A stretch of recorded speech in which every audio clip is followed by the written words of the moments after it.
En ce qui me concerne, pour ceux qui ont regardé mon débrief de l'élimination face au Paris Saint-Germain, lorsque tout le monde voulait vendre Araujo dans la soirée même après le match, moi j'étais l'un des rares à venir prendre sa défense ici. Je vous ai dit, ça ne sert à rien d'être dans la culture d'instantané, il a fait une grossière erreur qui a éliminé le Barça, mais je vais pas l'enterrer pour autant, parce que j'estimais que Araujo, j'estime toujours, est l'un des meilleurs défenseurs du Barça à son meilleur niveau.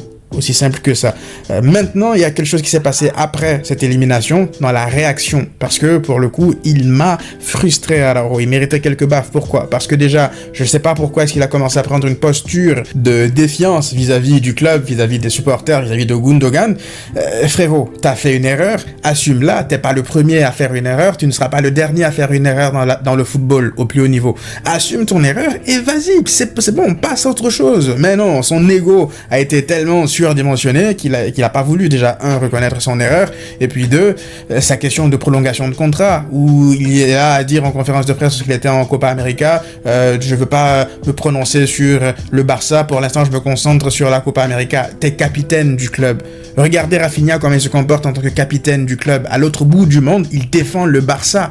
Il aurait pu lui aussi dire Rafinha, non, moi je me concentre sur ma Copa América avec le Brésil, il aurait pu s'en foutre. Mais il défend le Barça à l'autre bout du monde. Araujo est censé avoir la même attitude, d'autant plus qu'il était capitaine au moment des faits. D'ailleurs, j'estime qu'en l'état, pour l'instant, il n'a pas gagné ce privilège-là d'exiger quoi que ce soit au club. Le jour où il ramènera une Ligue des Champions, une Liga, un triplé au club, à ce moment-là, il pourra s'asseoir pour exiger un salaire encore plus élevé, etc., etc. Donc pour l'instant, elle a intérêt à faire profil bas et accepter tout ce que le club lui propose comme contrat, d'accord? C'est vrai qu'il était bon lors des dernières années, mais pour l'instant, je m'attends encore à ce qu'il ramène des choses très importantes pour le club avant d'exiger certaines choses.